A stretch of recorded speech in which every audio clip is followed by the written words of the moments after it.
ከሁሉም በላይ ደግሞ ለቅዱስ ቁርባን የማይገባ ሰው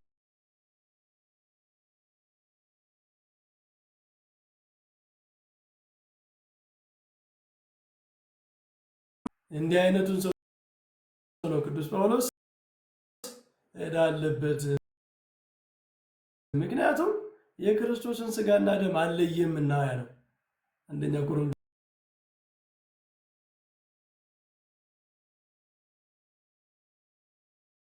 ምዕራፍ 11 የክርስቶስን ሥጋና ደም አልለየምና ይላል። አልለየምና ማለት ነው ምን እየበላ እንደሆነ እንኳን አያውቅም፣ ምን እየጠጣ እንደሆነ እንኳን አያውቅም ማለት ነው።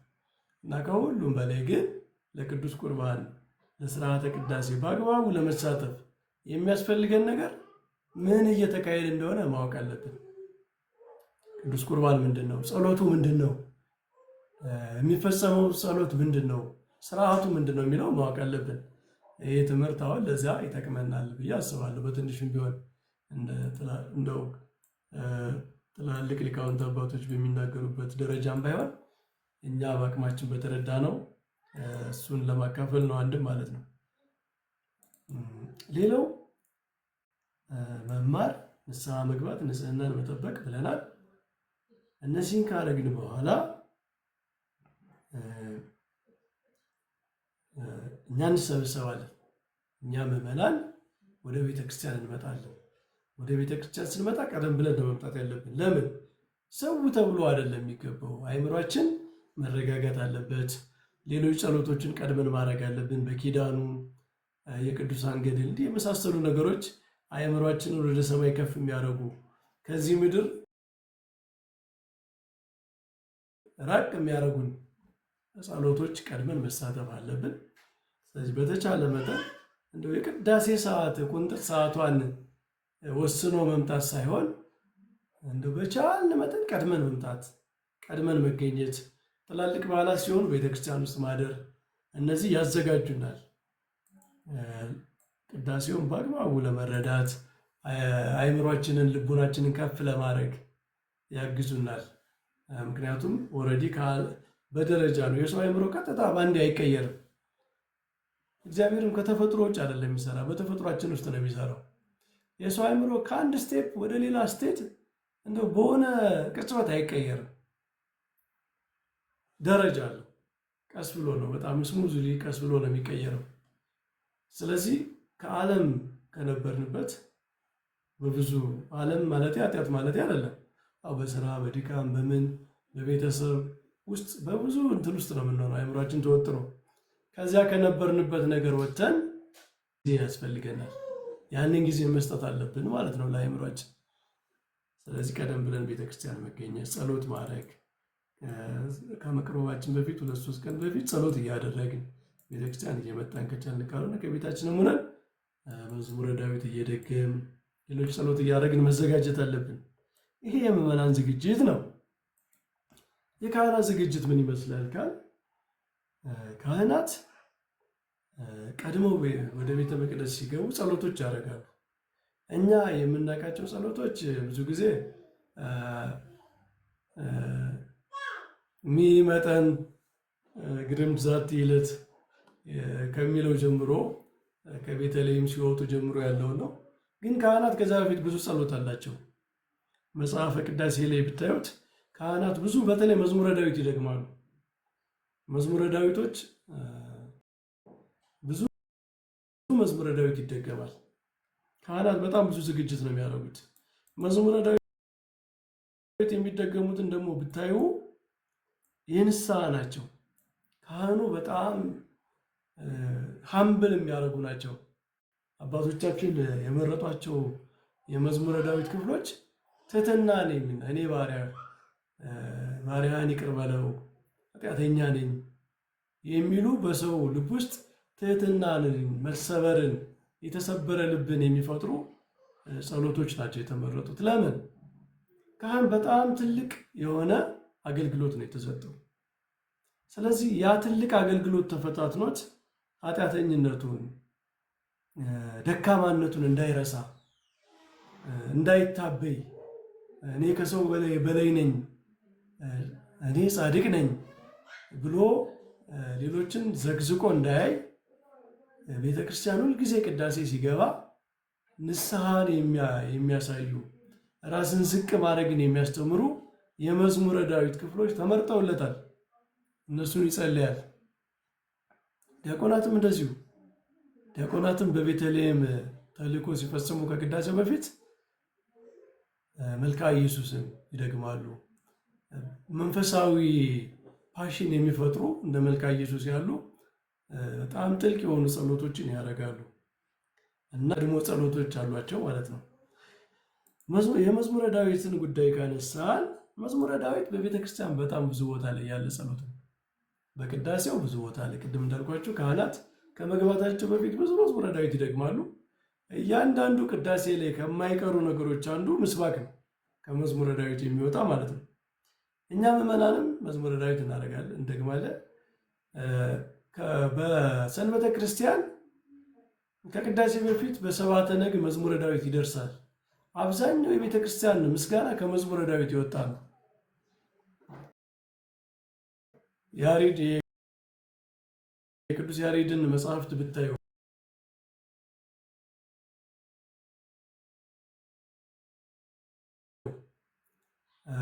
ሌሎቹ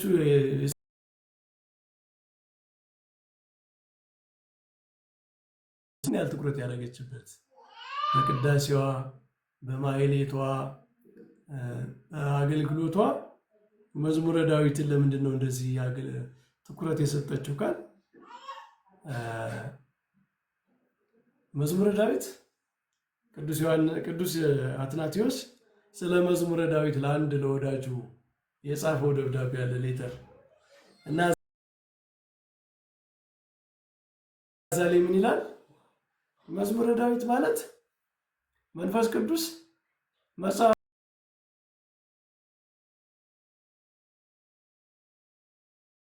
ሁሉ ሳመራይዝ ያደረገበት መጽሐፍ ነው ይላል።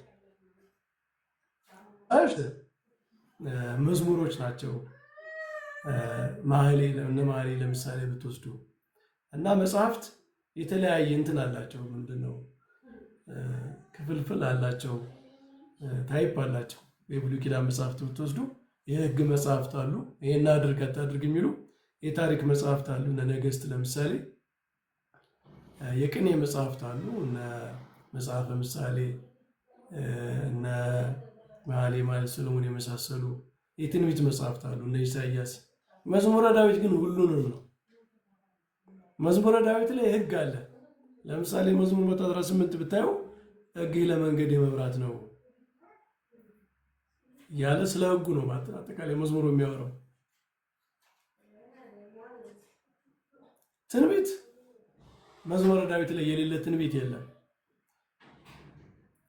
ከክርስቶስ ልደት ጽንሰት ጀምሮ እስከ ዳግም ምጽአት ድረስ ጌታ እስከሚመጣበት ድረስ እግዚአብሔር ሥጋደ ይመጽእ፣ እግዚአብሔር በእውነት ግልጥ ሆኖ ይመጣል። ወአምላክነ ኢያረምም፣ አምላካችን ዝም አይልም። እሳት ይነድድ ቅድሜው፣ በፊቱ እሳት ይነዳል። ፍርድ በመጀመሪያ ምጽአቱ ዝም ብሎ አንገቱን ደፍቶ እየተፉበት በዓለማዊ ፍርድ ቤት ፊት ቆሞ ሳይናገር ዝም እንዳለው ሁለተኛ ሲመጣ እንደዛ አይደለም።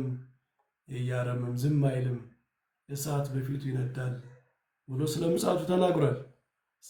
ስለ ልደቱ ተናግሯል።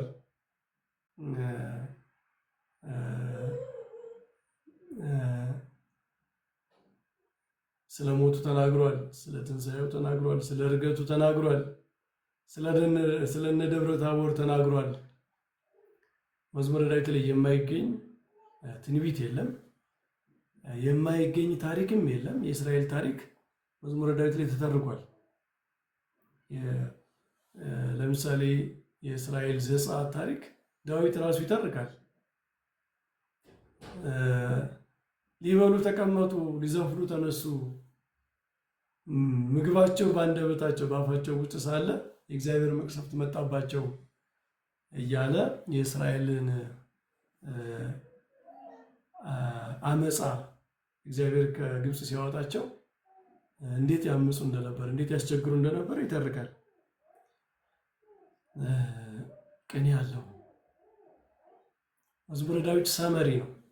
መዝሙረ ዳዊት ማለት የብሉይ የአዲስ ሳመሪ ነው። በቃ መንፈስ ቅዱስ በአንድ መጽሐፍ ቅዱስን ሳመራይዝ ያደረገበት መጽሐፍ ነው። ሁለተኛ መዝሙረ ዳዊት የማንኛውንም ሰው ስሜት የያዘ መጽሐፍ ነው። ይሄ ነው በጣም ደግሞ የሚገርመው። የቅዱሳንንም ይዟል፣ የኃጥአንንም ይዟል።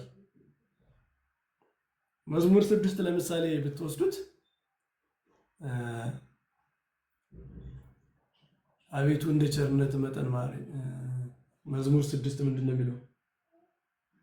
እግዚኦ በመዓትከ ትቅሰፈኒ፣ አቤቱ በመዓትህ አትቅሰፈኝ፣ ድውይ ነኝና አቤቱ ማረኝ፣ አጥንቶቼ ታወኩ እያለ በጣም በኃጢአት ውስጥ ያለ ሰው፣ በተስፋ መቁረጥ ጥግ የደረሰ ሰው ለእግዚአብሔር የሚያቀርበውን ዝማሬ እናገኛለን። በሌላ መዝሙር ደግሞ ስትሄዱ አመፃንስ አድርጌ ቢሆን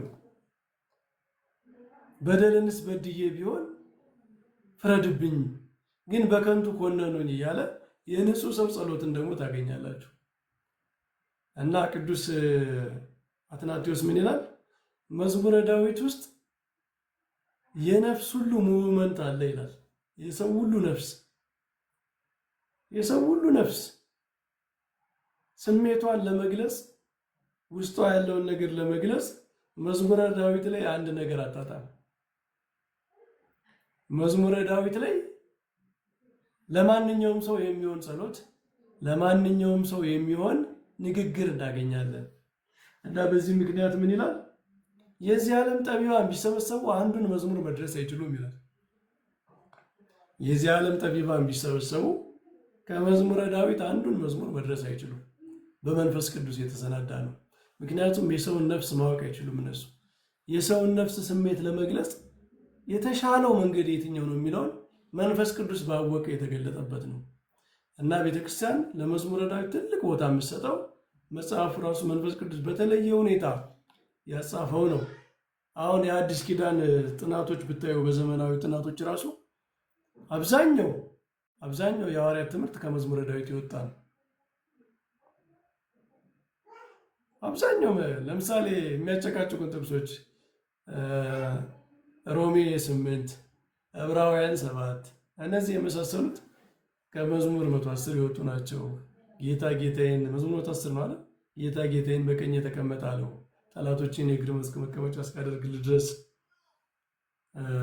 ከጽዮን ይልክልሃል ይልና አንተ እንደ መልከጼዴቅ ካህን ለዘላለም እንደ መልከጼዴቅ ስርዓት ለዘላለም ካህን ብሎ በእውነት ማለ የሚለው መዝሙር እና አይታችሁ ከሆነ በእግዚአብሔር ቀኝ የተቀመጠው ስለኛ የሚማልደው እንደዚህ የሚሉት በክህነት ነው። ምክንያቱም በቀኝ የተቀመጥ ካለ በኋላ መልከጼዴቅን ስለሚያነሳ ነው መዝሙሩ። መልከጼዴቅ ካህን ነው እና አብዛኞቹ ትምህርቶች ለዛ ነው ይሄኛውን በዚህ መረዳት ያለብን። በክህነት ጌታ በመስቀል ላይ ባደረገው ስራ መረዳት ያለበት ከክህነት ኢንስፓየርድ የሆነ ነው። ይሄ ምልጃ ምናምን የሚለው ትምህርት ራሱ ዳዊቱ በቀኝ የተቀመጥ ካለ በኋላ መልከጼዴቅን ስለሚያነሳ ጳውሎስም በሙታን የተነሳው በእግዚአብሔር ቀኝ የተቀመጠው ካለ በኋላ ለእኛ የሚማልደው ይላል። የክህነት ስራ የሰራው ያ የክህነቱ ስራ ደግሞ ያልተቋረጠው ለዘላለም ሰውን ሲያድን የሚኖረው ለማለት ነው። ስለዚህ መዝሙረ ዳዊት የአዲስ ኪዳን መጽሐፍት፣ የሐዋርያት ትምህርት፣ የጌታችን ትምህርት በጣም በስፋት የተጠቀሰ እንደ መዝሙረ ዳዊት የተጠቀሰ መጽሐፍ የለም። ከነቢያት መጽሐፍት፣ ከብሉይ ኪዳን መጽሐፍት የመዝሙረ ዳዊትን ያህል የተጠቀሰ መጽሐፍ የለም በአዲስ ኪዳን መጽሐፍት። ስለዚህ ቤተክርስቲያን ትክክለኛ መጽሐፍ መርጣለች በመንፈስ ቅዱስ። ሁልጊዜ የሚጸለይ በየቅዳሴው የማይቀር በየጸሎቶቿ የማይቀር መጽሐፍ የቤተክርስቲያንን ምስጢር ለማወቅ የሰውን ጥልቅ ማንነት ለመረዳት የሚሆን ጸሎት ስለሆነ ማለት ነው። ትራዲሽናሊ ስናየው ደግሞ መዝሙረ ዳዊት የምኩራብ ጸሎት ነው። በብሉይ ኪዳን ዋናው የብሉይ ኪዳን ጸሎት መዝሙረ ዳዊት ነው። አሁንም እስራኤላውያንን ብትሄዱ አይሁዶችን ጸሎታቸው መዝሙረ ዳዊት ነው እና ቤተክርስቲያን ደግሞ ከምኩራብ ነው የወጣች፣ የምኩራብ ወራሽ ነች። ክርስትና አዲስ ሃይማኖት አይደለም። ክርስትና የብሉይ ኪዳን ፍጻሜ የምኩራብ ፍጻሜ ነው እንጂ አዲስ የተፈጠረ ሃይማኖት አይደለም። ክርስትና አዲስ የሆነባቸው ለአሕዛብ ነው። ሲጠሩ እንጂ እስራኤልማ በተስፋ ሲጠብቁት የኖሩት ነው። እና ቤተክርስቲያን ያንን የብሉይ ኪዳኑን ነገር ይዛ ነው የመጣችው፣ ፍጻሜውን ተቀብላ ማለት ነው። መዝሙረ ዳዊት በብሉይ ኪዳንም ዋና ጸሎት ነበረ፣ የቤተ መቅደስ ጸሎት፣ የምስጋና ጸሎት ነበረ። በአዲስ ኪዳንም ያ ጸሎት ነው ማለት ነው። ስለዚህ መዝሙረ ዳዊት በካህናት ከቅዳሴው በፊት ራሱ በሰፋ ያሉ የመዝሙረ ዳዊት ክፍሎች ይጸለያሉ። በመጨረሻ ለዛሬ የዝግጅት ክፍል ካለው ውስጥ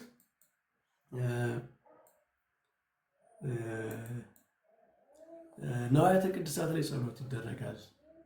በቅዳሴ አገልግሎት የሚውሉት ነዋያተ ቅድሳት በአጠቃላይ የተባረኩ ናቸው፣ በሜሮን የከበሩ ናቸው፣ የተቀደሱ ናቸው። ካህኑ በቅዳሴ በፊት ጸሎት ያደርጋል። እያንዳንዱ ለቅዱስ ቁርባን የሚያገለግሉ ነዋያት አጠቃላይ ይጸለያል። ዲያቆናት እንኳ ከመልበሳቸው በፊት ልብሳቸው ይጸለይበታል። ካህኑ ነው የሚለብሰው ተባርኮ እንጂ ዝም ብሎ ዲያቆን ብድግ አድርጎ አይለብስም። ይሄ ለምንድን ነው ካል ሰማያዊ አገልግሎት የሚፈጸምባቸው ስለሆኑ በጣም የከበሩ ናቸው። አንድ ጥቅስ ላንብብላችሁ። ዕብራውያን 9:23 ላይ እንግዲህ በሰማይ ያሉትን የሚመስለው ነገር በዚያ ሊነጻ እንጂ በሰማያት ያሉት ራሳቸው ከእርሱ ይልቅ በሚበልጥ መስዋዕት ሊነጹ ግድ ነበር ይላል። በሰማይ ያሉትን የሚመስሉት ማለት በብሉይ ኪዳን አገልግሎት ይሰጡት የነበሩ ነዋያት፣ ለምሳሌ ታቦቱ፣ መሰዊያው፣ ካህናት አገልግሎት የሚፈጽሙባቸው ነዋያት ሁሉ የተቀደሱ ናቸው። ማንም ሰው ሄዶ አይነካቸው፣ የከበሩ ናቸው። እንደውም እነሱ ጋር የሚደፋፈር ሰው ሊቀሰፍም ይችላል። እነዚያ ከከበሩ ነው የሚለው ቅዱስ ጳውሎስ። ከነሱ የሚበልጡት ነገር ደግሞ በሰማይ ያሉት ራሳቸው ይላል። ከዚያ ከብሉይ ኪዳኑ በበለጠ መስዋዕት ሊነጹ ግድ ነው። ሰማያዊ ነገር እንዴት ይነጻል ካል መቀደስ መለየት አለበት። ነዋያት እንዴት ይነጻሉ? ምን ኃጢአት ሰርተው ነው? ጉዛን ናቸው፣ ፈቃድ የላቸው ብንል አይ መቀደስ ግን አለባቸው። ከዚህ ዓለም አገልግሎት መለየት አለባቸው። ለሰማያዊ ምስጢር ስለተመረጡ ይቀደሳሉ። በማን ነው የሚቀደሱት? በክርስቶስ በራሱ። ሜሮን ማለት ክርስቶስ ማለት ነው። ነገራችን ምስጢረ ሜሮን ማለት በክርስቶስ መቀደስ ማለት ነው። ለምን? ክርስቶስ ማለት ራሱ ቅቡ የተቀባ ማለት ትርጉሙ እንደምታውቁት እና ክሪዝሜሽን ነው የሚባለው። ክሪዝሜሽን ማለት ክርስቲያን መሆን ወይም ክርስቶሳውያን መሆን ማለት ነው የሜሮን ምስጢር። ስለዚህ ነዋያት ሁሉ በዚያ ይከብራሉ እና በከበረው መስዋዕት ይከብራሉ። በክርስቶስ ከብሉይ ኪዳን በከበረው የብሉይ ኪዳን ነዋያት የሚቀደሱት በበግ ደም ነው። የአዲስ ኪዳን ነዋያት ግን የሚቀደሱት በክርስቶስ ምስጢር በቅዱስ ሜሮን ይከብራሉ፣ ይቀደሳሉ። ከዚያ ካህኑ ይህንን ጸሎት አድርጎ ነው ይህ ጸሎት ከተደረገ በኋላ ነው ቅዳሴ የሚጀመረው ማለት ነው። ስለዚህ በነዋያተ ቅድሳት ላይ የሚደርስ ጸሎት የሚደረግ ጸሎት አለ። ቅዳሴውን መጀመሪያው ብታዩት ካህኑ በነዋያተ ቅድሳት ላይ ያደርጋል ጸሎት እና ለአገልግሎቱ ክብር ነው። ምክንያቱም ሰማያዊ ለሆነ ነገር ነው፣ ለምሳሌው አይደለም። አሁን እነዚህ ነዋያት የተመረጡት የተለዩት ምሳሌ ለሆነ ነገር አይደለም፣ ሰማያዊ ለሆነ ለራሱ ለአካሉ ነው፣ ለምሳሌው አይደለም። ስለዚህ የብሉይ ኪዳን ነዋያት ከከበሩበት የበለጠ የከበሩ ናቸው። ስለዚያ ነው እያንዳንዱ ጸሎት ላይ ጸሎት የሚደረግ ነዋያተ ቅድሳቱን ካህኑ በጸሎት የሚባርክ እና ቤተክርስቲያናችን ሰማያዊ ምስጢር እንደያዘች የሚታወቀው እያንዳንዱ ነገር በጥንቃቄ ነዋያተ ቅድሳት ሳይቀር ጸሎት ተደርጎባቸው ተጸልዮባቸው ነው ቅዳሴ የሚጀምረው ማለት ነው። ለመግቢያ ይህን ያህል ካልን ይበቃናል። ረዥም ነገር አልኩኝ። እዚህ ላይ ይብቃኝ። እኔ ከዚህ በኋላ ደግሞ መምህራን ይጨምራሉ። በጥያቄ በምንም እናዳብረዋለን። ኮሜንቱን መክፈት ትችላላችሁ። ማን ነው የዘጋው? ሞዴሬተሮች ኮሜንቱ ይከፈት ጥያቄ ለማየት። እሺ መምህር ማናቸው? መምህር ሄኖክ እንኳን ደህና መጡ። ዘሌ ታላቁ ቤተ ጳውሎስ እህቶቻችን ደግሞ ማዕረይ፣ ሄለን፣ ፋሲዮን ታይቻለሁ። በደንብ አይነበበኝም። አበበ፣ ሁላችሁም እንኳን ደህና መጣችሁ። እንግዲህ ለመነሻ የሚሆን ነገር ዝግጅቱን የተመለከተ ነገር ነው ትንሽ የተነጋገር ነው። ለመምህራን አሁን ባልነው ነገር ላይ ጊዜ ይሰጣለሁ። እንደው አጠር አጠር አድርጋችሁ ሰው እንዳይሰለች እኔም ስላስረዘምኩባቸው አንድ አምስት ደቂቃ ወስዳችሁ ያልተባለውን ነገር ታቀርቡና ጥያቄዎች ካሉ ጥያቄ ተቀብለን እንጨርሳለን ማለት ነው። መምህር ሄኖክ ወደ እርስዎ ልምጣ።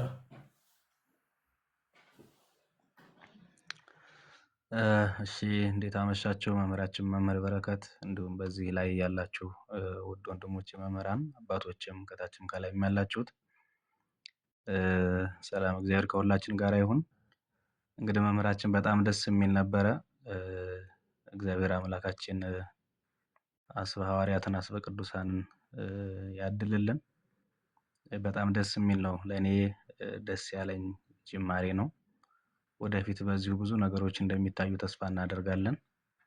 እግዚአብሔር አምላካችን ያበርታዎት፣ ቃለ ሕይወት ያሰማልን ነው የምል። ሌሎች መምህራን ወንድሞቼ ይጨምሩበታል። አሜን አሜን። አብሮ ያሰማን። ዘሌ ያለህ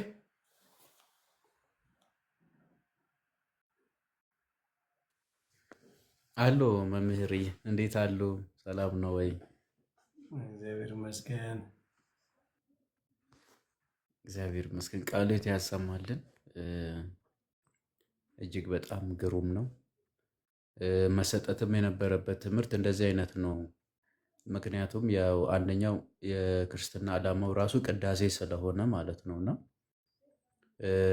ያው ሊተርጂካል ቴዎሎጂ አይደለም። ያው ይሄ ዲቫይኒዜሽን የሚለው ነገር መንፈሳዊ መሰራት በቅዳሴ ካልሆነ በምንም ሌላ ሊሆን አይችልም።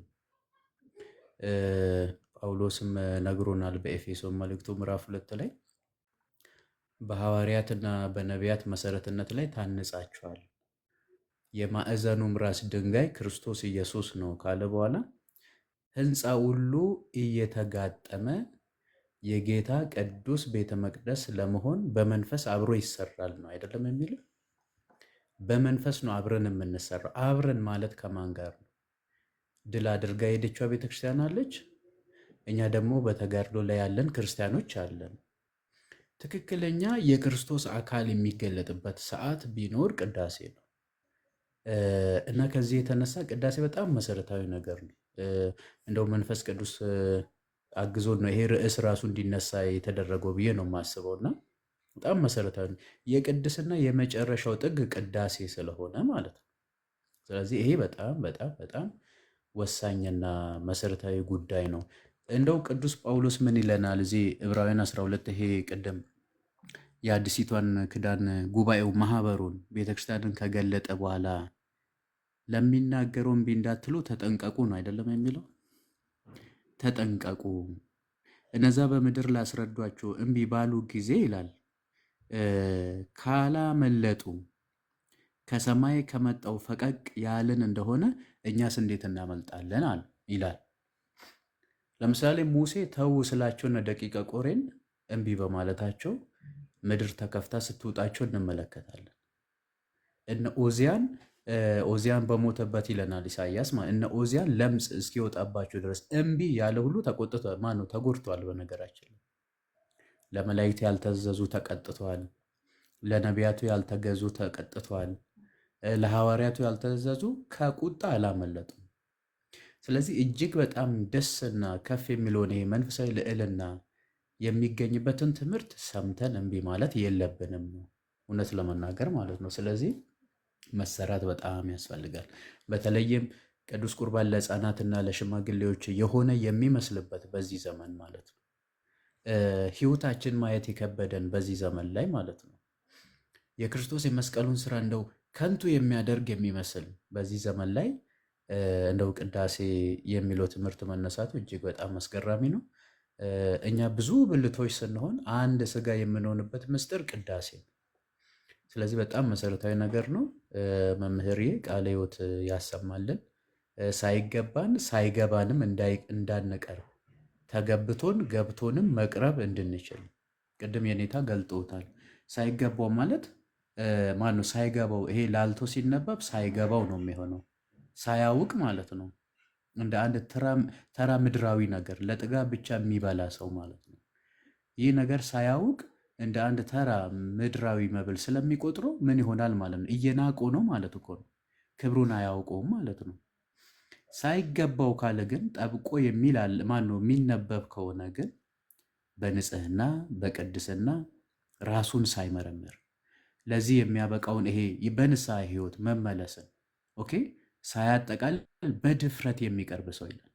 እንግዲህ የክርስቶስ ስጋና ደም ዕዳ በደል አለበት ይላል። የገንዘብ ዕዳ ያለው ሰው ገንዘብን ነው የሚከፍለው። የጉልበት ዕዳ ያለው ሰው ጉልበትን ነው የሚከፍለው። የክርስቶስ ስጋና ደም ዕዳ ያለበት ሰው ምንድን ነው የሚከፍለው? ምንም የሚከፍለው ነገር የለም።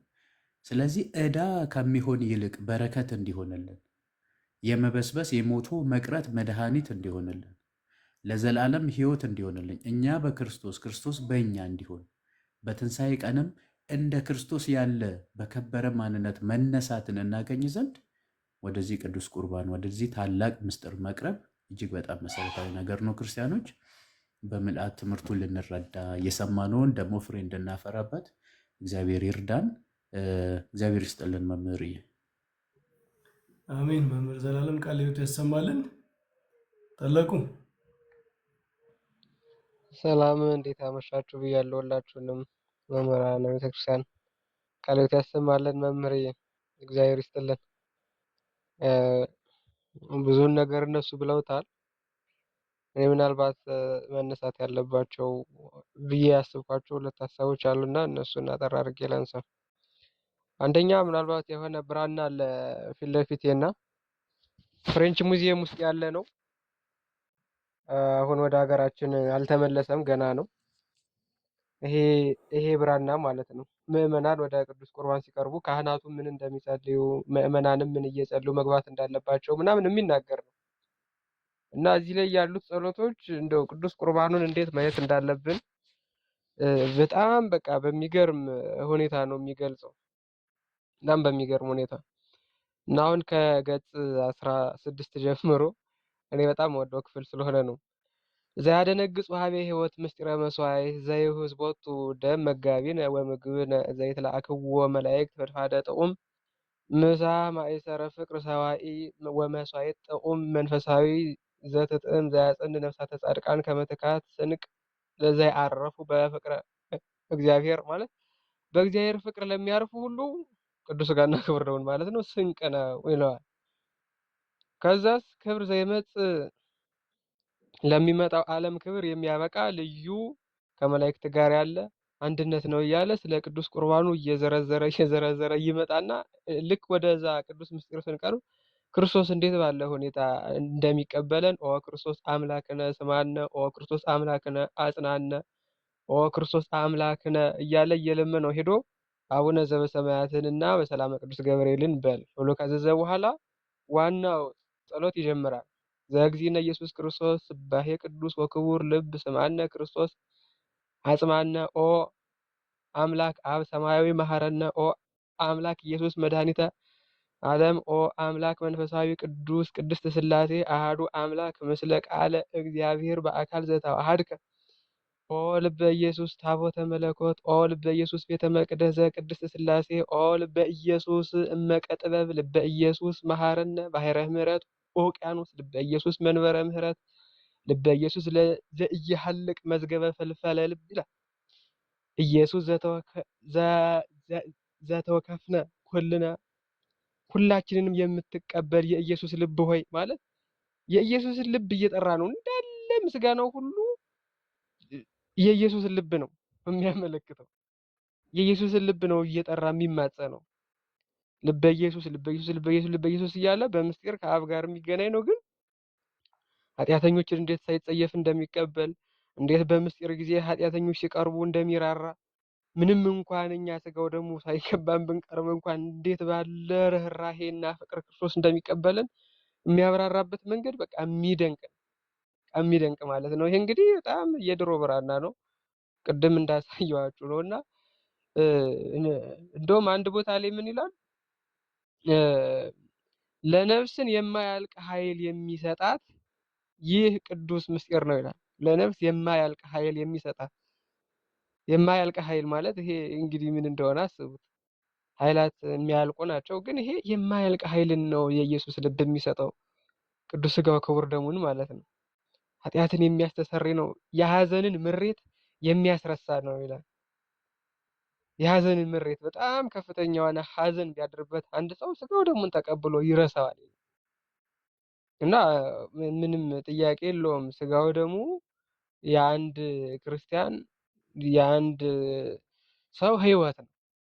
በቃ ሕይወት ነው። ልክ ምስጢራቱ ሁሉ በዚህ ምስጢር ነው የሚፈጸሙት የሚደመደሙት ሲባል በቃ በጣም ትክክለኛ ነገር ነው። በጣም ትክክለኛ ነገር ነው። ጥምቀት መደምደሚያው ቅዱስ ቁርባን ነው። ንስሐ መደምደሚያው ቅዱስ ቁርባን ነው። ክህነት መደምደሚያው ቅዱስ ቁርባን ነው። ማን ነው? ተክሊል መደምደሚያው ቅዱስ ቁርባን ነው። የቁርባን ጋብቻም ቢሆን መደምደሚያው ቅዱስ ቁርባን ነው። በቤተ ክርስቲያን ውስጥ ያሉ ምስጢራት በሙሉ መደምደሚያቸው ቅዱስ ቁርባን ነው። እንደውም እዛ አንድ ሰው እንዴት ብሎ መቅረብ አለበት የሚለውን ሲያብራራ ቅዳሴ ማርያም ላይ አይ አፍ ምን አይነት አፍ ነው ይሄንን ህብስት የሚያላምጠው? ምን አይነትስ ከርስ ነው ወይም ሆድ ነው ይሄንን ህብስት የሚሸከመው? እያለ እያብራራ ይመጣና እምዝንቱ ቃል መደንገጥ ከዚህ የሚያስደነግጥ የሚያብረከርቅ ቃል የተነሳ ትፍራህ ነፍስ ወይ ራዕድ መለያል ይላል። ነፍስ ትደንግጥ፣ መገጣጠሚያዎች ሁሉ ይብረክረኩ ይላል። ለምንድን ነው ነፍስ የምትፈራው መገጣጠሚያዎች ሁሉ የሚብረከረኩት የሚለውን ሲያብራራ ምን ይላል? ይሄ ህብስት ምድራዊ ህብስት አይደለምና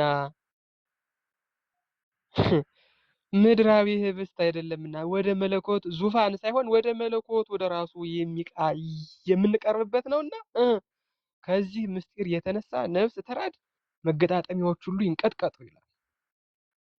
ታዲያ እንደዚህ ከሆነ እንራቅን እንተዋውን ሲል ደግሞ አይ እንደዛም አይደለም። ቀጥሎ ምን ይላል? በከመ ምሕረትከ አምላክነ ወአኮ በከመ አበሳነ፣ እንዳንተ ምህረት ይሁን እንጂ አምላካችን ሆይ እንደኛ በደልስ አይሁን ይላል። በምህረቱ ነው ወደ ቅዱስ ምስጢር የምንቀርበው። በጣም ጭንቅ ነው እመቤቴ፣ በጣም ጭንቅ ነው፣ በጣም ጭንቅ ነው። ቅድም መምህር በረከት የንጉስ ግብዣ እንዴት ይታያል ብለውናል። የንጉስ ግብዣ እንዴት ይታያል? እንግዲህ ከባድ ነው። ልብስህን ምን ብለህ በጣም ተዘጋጅተህ እንዳትዝረከረክ፣ ሰው ፊት እንዳትዋረድ፣ በቃ ብዙ ነገር አለው። ታዲያ ለምድራዊ ንጉስ አሁን እኛ ወደ እንትን ብንቀርብ ማለት ነው እንግዲህ ቤተ መንግስት ተጠርተን ብንሄድ ብላችሁ አስቡት። ቤተ መንግስት ተጠርተን ብንሄድ እንዴት ይሆናል ብላችሁ አስቡት። መቼ ዝም ብሎ ቆሻሻ ልብስ ለብሶ የሚሄድ የለም አይደለም ማንም። እንደዛ ስለሆነ ወደ ክርስቶስ ማዕድ ስንገባ ደግሞ የበለጠ ክብር የበለጠ ፍርሃት ያስፈልጋል። ያ ፍርሃት ግን የፍቅር ፍርሃት መሆን አለበት። ያ ፍርሃት ግን የልጅነት ፍርሃት መሆን አለበት። የባሪያ ፍርሃት በክርስቲያኖች አይጠበቅም። ባሪያ ለምንድን ነው የሚፈራው ከተባለ እቀጣለሁ ብሎ ነው። እቀጣለሁ ብሎ ነው። ይሄንን ባጠፋ ባለቤቴ ይቀጣኛል ብሎ ነው። የባሪያ ፍርሃት በክርስቲያኖች ዘንድ አይጠበቅም። ልጅስ የሚፈራው ለምንድን ነው? አባቴን አሳዝነዋለሁ ብሎ ነው። እንዲህ አባቴ ቅር ይለዋል፣ ባይቀጣኝም ለምን እንዲው ቅር ይሰኝብኛል ብሎ ማለት ነው። እኔ ፍቅር ያለበት ፍርሃት ነው። ስለዚህ በእንደዚህ አይነት ፍርሃት እንቀርባለን፣ በእንደዚህ አይነት መንቀጥቀጥ።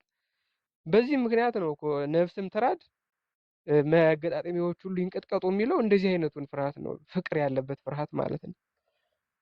እና በጣም እኔ ወደ ቅዱስ ምስጢር ለመቅረብ እንጃ አንድ ሰው በዚህ ሁኔታ ቢቀርብ ጥሩ ነው። በዚህ ማለት እንደው እግዚአብሔር እንዴት አድርጎ ይቀበለኝ ይሆን እያለ እየፈራ እየተንቀጠቀጠ፣ ነገር ግን ደግሞ አደሰም ታይም የክርስቶስን ምሕረት የክርስቶስን ቸርነት እያሰበ በከመ ምሕረትከ አምላክነ ወአኮ በከመ አበሳነ እያለ አቤቱ እንደ ቸርነትህ እንደ ምሕረትህ ነው እንጂ እንደ በደላችን አይሁን እያለ ማለት ነው። እንደዛ ቢቀርብ በጣም በጣም እኔ ብዙ ነገር የሚስተካከል ይመስለኛል። በጣም ብዙ ነገር ማለት ነው። እንደውም የብህንሳ ኤጲስቆጶስ ቅዳሴ ዲዮስቆሮስ ላይ ያለው ማለት ነው። ላነብ እንዲህ አንድ ነገር ይፈቀዳል መምሬ? አንብብ አንብብ አንብብ፣ ታላቁ ደስ ይላል። እሺ። ካህኑ ምን ያህል መጀመሪያ ዲያቆኑ የተቀመጣችሁ ተነሱ ለትነብሩ ተንሱ ካለ በኋላ እግዚአብሔርን በመፍራት እንነሳ ይላል። ንትነሳ በፍርሃተ እግዚአብሔር ምስጋናን የተመላች እርሷን ከፍ ከፍ እናደርጋት ዘንድ እንዲህም እያልን እናመሰግናት ዘንድ ጸጋን የተመላሽ ሆይ የደስታ መፍሰሻ ሆይ መሐዘ ፍስሐ የሚለው ማለት ነው። ዓይኖቻቸው ብዙዎች ከሚሆኑ ከኪሩቤል ክንፎቻቸው 6 ከሚሆኑ ከሱራፌል ይልቅ የሚበልጥ የመልክ ግርማ አለሽ። ከዛ ወደ ምስራቅ ተመልከቱ ይላል። እግዚአብሔር አብ በሰማይ ሆኖ ምስራቅንና ምዕራብን ሰሜንና ደቡብን ዳርቻዎችንም ሁሉ በእውነት ተመለከተ፣ ተነፈሰ፣ አሻተተም። እንዳንቺም ያለ አላገኘም። የአንቺን መዓዛ ወደደ፣ ደምግባትሽንም ወደደ፣ የሚወደውን ልጁንም ወደ አንቺ ሰደደ ይላል። ከዛ ዲያቆኑ እናስተውል ይላል። ከዛ ቅዱስ ቅዱስ ቅዱስ እያለ ይሄዳል። በቃ እኔ እንጃ ምን ይላል? ወዮ ይህ ነገር እጹብ ድንቅ ነው። የቀደሙ አባቶች ከሞት ወደ ሕይወት የተሸጋገሩብሽ ድልድይ ነሽ። ከምድር እስከ ሰማይ የምትደርሽ መሰላል ሆይ የፍጥረት ሁሉ መጀመሪያ በአንቺ ታደሰ ይላል። የፍጥረት ሁሉ መጀመሪያ በአንቺ ታደሰ። እንግዲህ አስቡት። ከዛ በኋላ የነቢያትን ትንቢት እያመጣ እያስረዳ ይሄድና ድንግል ሆይ ለዮሴፍ የታጨሽ ለመገናኘት አይደለም፣ ንጹሕ ሆኖ ሊጠብቅሽ ነው እንጂ እንዲሁ ስለሆነ እርሱ ቅሉ እግዚአብሔር አብ ንጽሕናሽን ባየ ጊዜ ስሙ ገብርኤል የሚባል ብርሃናዊ መልአኩን ወደ አንቺ ላከ። መንፈስ ቅዱስ በላይሽ ይመጣል፣ የሎለ ኃይልም ይጋርድሻል አለ ብሎ ይናገራል ማለት ነው። ከዛ መጠንና መመርመር የሌለበት እሳተ መለኮት በሆድሽ አደረ። በምድራዊ እሳትን መስለው ዘንድ አይገባም። እሳትሰ ቦቱ መጠን ይላል። ለእሳትስ መጠን አለው ልክም አለው። መለኮት ግን ይህን ያህላል ይህን ይመስላል ሊባል አይቻልም ይላል።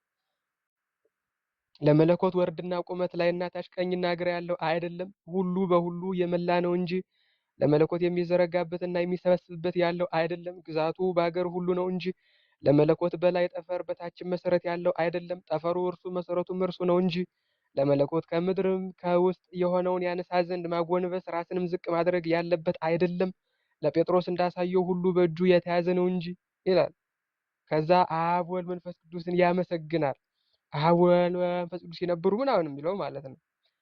ከዛ እንደዚህ እያለ ይሄድና አብ ፀሐይ፣ ወልድ ፀሐይ፣ አብ ጉንዴ፣ ወልድ ጉንዴን ምስጢረ ሥላሴን በጣም ትንትን አድርጎ ካስረዳ በኋላ ይህን ባሰብኩ ጊዜ ሕሊናዬ የልጅህን የባህሩን ጥልቀት ሊዋኝ ይወዳል፣ የወዳጅሽ የመሰወሪያው ማዕበልም ያማታዋል። ዳግመኛም ይህን ባሰብኩ ጊዜ ሕሊናዬ ተሰውሮ ወደ ላይ ወጥቶ የሕያው መሰወሪያን የሆነውን ሊገልጥ ይወዳል። ከነደሳትነቱ የተነሳ ይፈራል። ከአየራት ከእርቧቸው እርቦ አይደርስም ይላል። ከእርቧቸው እርቦ አይደርስም። የማይደፈር ግሩም ነው፣ በእኛ ዘንድ ግን ትሑት ነው። የማይገኝ ልዑል ነው፣ በእኛ ዘንድ ግን አርያ ገብር ነሳ እያለ እያብራራ ይሄድና ከእመቤታችን ስለተገኘው ጽዋ ከእሷ ስለተገኘው ህብስት በጣም በቃ በሚገርም ሁኔታ ነው የሚተነትነው ቅዳሴው ማለት ነው። እንዲሁ ሌላውን ትተን ባንቀበል እንኳን ማለት ነው ባንቀበል እንኳን ይህንን ቁጭ ብሎ መስማት ትልቅ ነገረ መለኮት መማር ነው። ቅዳሴ እንደው አልቀድስ ምን ያደርግልኛል የሚል ሰው ካለ ይሂድ፣ ዝም ብሎ ይሂድ። አንድ ሰው እኮ ባይበላም በንጉስ ቤት መገኘቱ ብቻ እኮ ያስከብረዋል። ወደ ውጭ ሲወጣ እንዴ ይሄ እኮ ከንጉሱ ቤት የነበረው ሰው ነው። መብላት አለመብላቱን የሚያውቅ እንግዲህ እሱ ነው። ከንጉሱ ቤት መቆየቱ ራሱ ያስከብረዋል ይሄን ሰውዬ። ባንቀበለ ራሱ እንዲህ ዝም ብለን ብንቆምስ ብንሰማስ፣ እመቤቴ ዝም ብለን ብንሰማስ። በጣም እኔ ቅዳሴ የሊተርጂ ቡክ ኦፍ ኮመን ወርሽፕ የሚባል አለ በፕሮቴስታንቲዝሙ ከ1766 ጀምረው የጀመሩት ንቅናቄ ነበረ። ምናልባት መጽሐፉን የሚያውቁት ከሆነ መምህር በረከት ያዩታል። እና እዛ this is for the truly ሪፎርምድ ካቶሊክ ቸርች ብለው ነው እነሱ ራሱ የያዙት። እና ክርስትና ያለ ቅዳሴ ባዶ ነው ብለው ነው እነሱ ራሱ እየደረሱበት ድምዳሜ ይሄ ነው። ክርስትና ያለ ቅዳሴ ባዶ ነው። የቅዳሴ ማዕከል ደግሞ ስጋው ደሙ ነው። ስለዚህ ምን እናደርግ? በቃ የጌታ እራት እንጀምር፣ የጌታ እራት እንጀምር ተብሎ ይሄ በኢትዮጵያ እንኳን የጌታ እራት የተጀመረው ከ2000 በኋላ ነው፣ ከሚሊኒየሙ በኋላ ማለት ነው እንጂ የኢትዮጵያ ፕሮቴስታንት የሚያውቀው ነገር አልነበረም። እውነቱን ለመናገር ምንም የሚያውቀው ነገር አልነበረም። ስለዚህ ይሄ ቅዳሴ የክርስትና ማዕከል ነው። የቅዳሴው ማዕከል ደግሞ ቅዱስ ቁርባን ነው።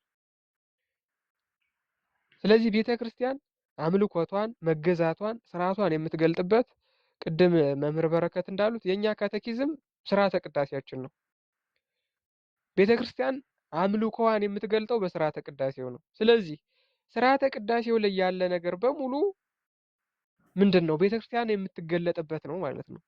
ቤተ ክርስቲያን አቋሟ የሚታየው እዛ ቅዳሴው ውስጥ ነው ማለት ነው። ቅዳሴው ውስጥ ነው። ወደ መጨረሻ አካባቢ ቅዱሳን በሙሉ የተዘረዘሩ ልመና ራሱ የሚቀርበው ለዛ ነው። የክርስትና ሁሉ መደምደሚያ ቅዳሴ ነው። የቅዳሴ ማዕከል ደግሞ ቅዱስ ስጋና ክቡር ደሙ ነው። ስለዚህ አንድ ሰው ሳያስቀድስ መኖር አይችልም። አስቀድሶ አለማቁረብ ደግሞ አይችልም ማለት ነው። ስለዚህ እንደው ብዙ አበዛሁኝ፣ ይቅርታ መምህር።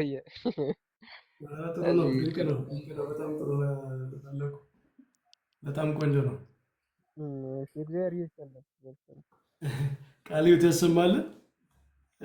በጣም ድንቅ ነገሮች ናቸው መምህራን ያካፈሉን። እንደው ቤተክርስቲያንን በምን እንሳላት ካላችሁ በቅዳሴው ሳሏት። ቅዳሴውን እዩት፣ ቤተ መቅደሱን እዩት። መሀል ላይ ማን አለ? መሰዊያው አለ። መሰዊያው ላይ ማን አለ? ክርስቶስ አለ። ቤተ መቅደስ ውስጥ የሚገቡት ማን ናቸው? ዲያቆናት፣ ካህናት። እነሱ የክርስቶስ ምሳሌ ናቸው። ካህኑም ዲያቆኑም የክርስቶስ ምሳሌ ናቸው። ይህን ማወቅ አለባችሁ። አባ ጊዮርጊስ ክርስቶስ 7ቱን የክህነት ስራዎች ሰርቷል ይላል። ከአናጉንስጢስ ጀምሮ ወደ ምኩራብ ገብቶ መጽሐፍ አነበበ። ይሄ የአንባቢ ስራ ነው። በዕለተ ሐሙስ በምሴተ ሐሙስ ደግሞ ስጋው ደሙን ከሰጠ በኋላ ዘመሩ ይላል። የመዘምራን ጌታችን የሁሉን በክህነት ተዋረድ ውስጥ ያሉትን ስራዎች ሁሉ ፈጽሟል። ቤተ መቅደስ ውስጥ የሚገቡት ክርስቶስ፣ ለዛ ነው ሌላ ሰው የማይገባው። ቅድስተ ቅዱሳን ክርስቶስ የገባባት ሰማያዊ አገልግሎቱን ክርስቶስ ያከናወነባት የመስቀሉን ምስጢር የሚገልጽ ስለሆነ ነው እንጂ ከምዕመናን የሚሰወር ኑሮ አይደለም። በክህነት የተመረጡ ሰዎች ያንን የክርስቶስን የተለየ ስራ እንዲሰሩ ስለተመረጡ ስለተሾሙ ነው። እና ቤተ ቅድስተ ቅዱሳን የክርስቶስን ነገር እዩባት፣ ሰማይን እዩባት። በዛ በሰማይ ዙሪያ ቤተ ክርስቲያኑን እኛ ለመቁረብ የተሰበሰብን ለቅዳሴ የተሰበሰብን ምዕመናን የምንቆምበት ደግሞ ቅድስት አለ አይደለ? በቅድስቱና በቅድስተ ቅዱሳኑ መካከል ምንድን ነው ያለ? ግድግዳ እንዳትሉኝ፣ በኦርቶዶክሳውያን ግድግዳ አይደለም ያለው። ግድግዳማ ፈርሷል። የቅዱሳን ስዕል ነው ያለው። ግድግዳው ተሸፍኗል በስዕላት እና በር ነው ያለው። የተከፈተ በር ነው ያለው። ግድግዳው ለስዕል ማቆሚያ ነው።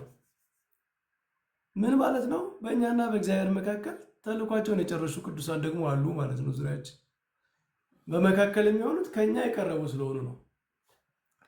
ለእግዚአብሔር የቀረቡ ናቸው። ተልኳቸውን ፈጽመው ፍጹማን የሆኑ ነፍሳት፣ መላእክት፣ ጻድቃን፣ ሰማዕታት ወደ እግዚአብሔር ቅርብ የሆኑ የእኛን ጸሎት የሚያቀርቡ ናቸው እና ከፊታችን ላይ ከመሰዊያው ቀድሞ ባለው ግድግዳ እናያቸዋለን። ስለዚህ ቤተክርስቲያን ማነች? እግዚአብሔር በመካከሏ ያለ፣ ዙሪያውን ቅዱሳን ያለ፣ እኛም በእነዚያ ቅዱሳን ዙሪያ ደግሞ በእግዚአብሔር ሥራ ማዕከሏ ማን ነው?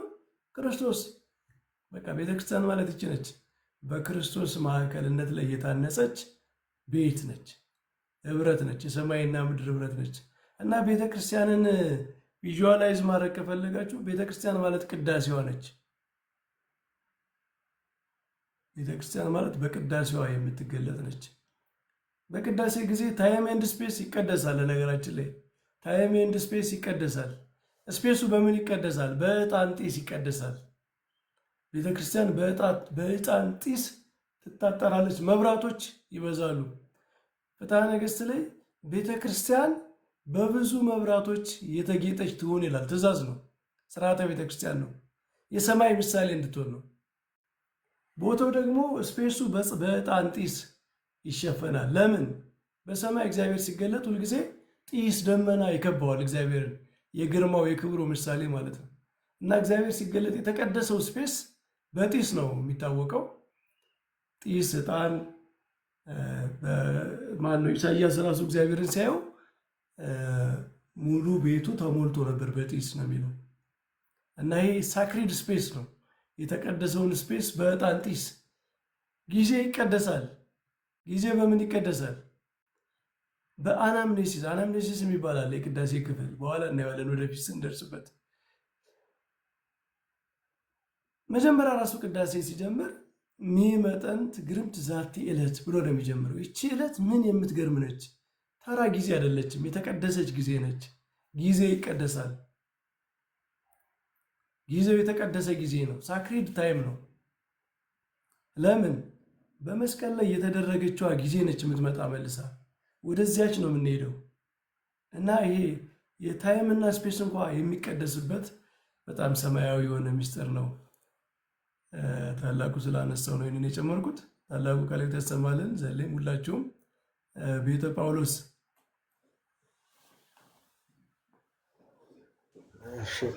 መምህር በረከት እንደምን አሉ? ታላቁ መምህር ዘላለም እዚህ ያላችሁ ሁላችሁም እንዴት አላችሁ? ቃለ ሕይወት ያሰማልን።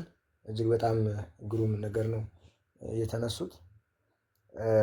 እንዳው እኔ ብዙ ማለት አልችልም፣ እናንተ ብዙ ስለሄዳችሁበት። ግን እኔ ቅድም ታላቁ አንስቶ ሲያነብልን በነበረው ማለት ነው የሚስጥረ ሥላሴን ትምህርት እኔ በጥቂት እንኳን እየተረዳሁት በቅዳሴያችን ነው። ቅዳሴ ሳስቀድስ በቃ ቤተክርስቲያኔ ስለ ሚስጥረ ሥላሴ ያላትን ትምህርት ያወቅኩት በቅዳሴ ነው። እና ቅዳሴ ራሱን የቻለም ትምህርት ነው። አምልኮ ሆኖ ትምህርት ነው ቅዳሴ። እና እንዳውም ታላቁ ትንሽ ቀጥሎበት ቢሆን ስለ አብ፣ ስለ ወልድ፣ ስለ መንፈስ ቅዱስ እንኳን ትንሽ እንዲያው ገፋ ቢል እዛው ነበር የምናገኘው። ምንድን ነው የሚለው? አብርሃም ከይስሐቅ እንደሚበልጥ፣ ይስሐቅ ከያዕቆብ እንደሚበልጥ እንደሱ አይደለም።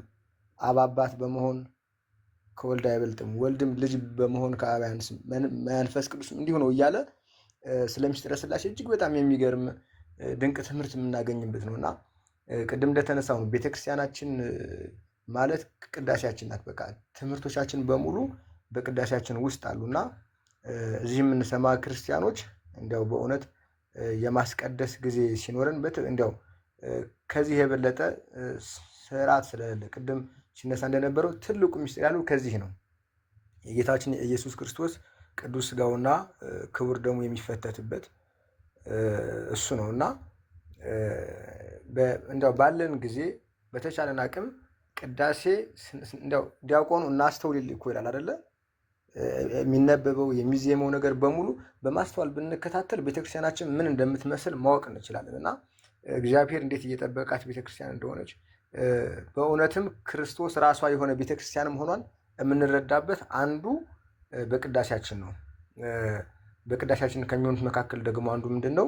የጌታችን የኢየሱስ ክርስቶስ ቅዱስ ሥጋና ክቡር ደም የሚሰጥበት አማኞች ከጌታችን ከኢየሱስ ክርስቶስ ቅዱስ ሥጋ ጋር ህብረት ያለውን ክቡር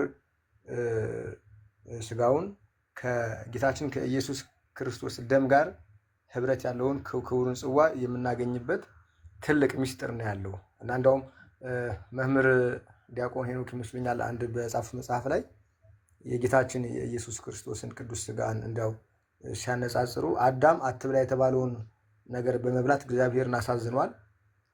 ዛሬ ያለን ክርስቲያኖች ደግሞ ስለ ኃጢአታችን የፈሰሰውን ደም ጠጡ ተብለን ባለመጠጣት፣ ስለ በደላችን የተቆረሰውን ሥጋ ብሉ ተብለን ባለመብላት እንበድላለን ሲል አንስቷል። እና እኛ እዚህ ያለን ሁላችንም እንደው በተቻለ መጠን ለቅዳሴ ልባችን ክፍት ቢሆን፣ ቅዱሳን ጻድቃን ሰማዕታት በዙሪያችን ሆነው አምልኮ የምንፈጽምበት የቤተ ክርስቲያናችን ትምህርት በቅዳሴ በሚገባ የሚገለጥበት ስለሆነ እሱን ብናደርግላለሁ። በእውነት ታላቁ መምህር ዘላለምም መምህር በረከትም በደንብ አንስታችሁታል። ቃለ ሕይወት ያሰማልን እላለሁ። ቀጥሉ። ምናልባት ግን የሚገባ ሰው ካለ መምህር በረከት እኔ ከታች እሆናለሁ፣ አስወርዱኝ። ሄሎ፣ ቃለ ሕይወት ያሰማልን ቤተ ጳውሎስ። እሺ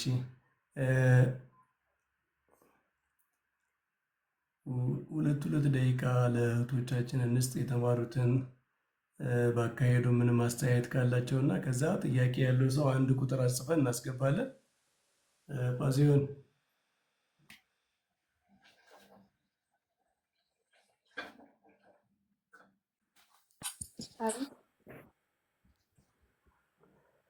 ቃለ ሕይወት ያሰማልን፣ ስላሴ ይስጥልኝ። አሜን አሜን። ዋራይ እንደምን አመሻችሁ፣ ሰላም አመሻችሁ። መምህር ሁላችሁም መምህራንን እንደምን አመሻችሁ። ቃለ ሕይወትን ያሰማልን የሚለው ነገር የለም። ጸጋውን ያብዛላችሁ፣ ለእኛም የተማርነው በልቦናችን ያሳድርል።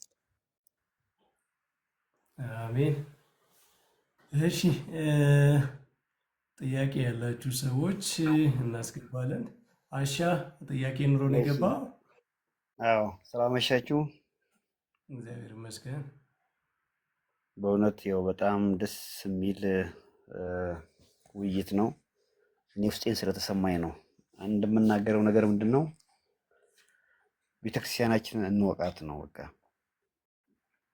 እኛ ዛሬ በጣም ወርደን መቼም ኦርቶዶክሳውያን ከመናፍቃን ጋር ራሳችንን የምናወዳድርበት ዘመን ላይ ደርሰናል።